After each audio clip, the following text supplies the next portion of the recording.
Assalomu alaykum barcha internet tarmog'idagi kuzatuvchilarimiz, mana bunlar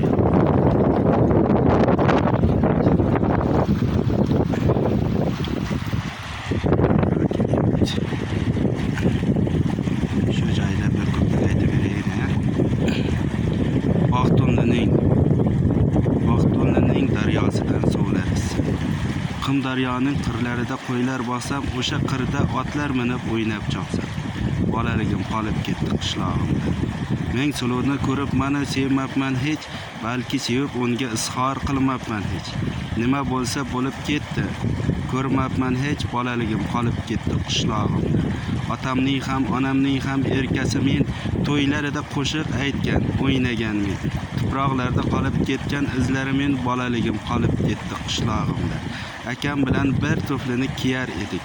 Opam bilan rosa janjal qilar edik, ko'chalarda rosa chopib yurar edik, bolaligim qolib ketdi qishlog'imda. Tirikchilik deya ketdim uzoqlarda, yuribman-da mana endi musofirda. Daryolarni ko'raman-da tushlarimda, bolaligim qolib ketdi qishlog'imda. Farzandlarim tili chiqib o'ynoqlabdi, Bahramjon ham ekkan daraxt gullab qoldi. Borib turib yana to'ylar qilaman-da, bolaligim qolib ketdi qishlog'imda. O'sha qishloq hidlariga to'ymadim men, daryosidan yana suvlar ichmadim men. Sog'inibman qo'shiq aytib kuyladim men, bolaligim qolib ketdi qishlog'imda. Meni qishlog'imning qadrlari, daryolari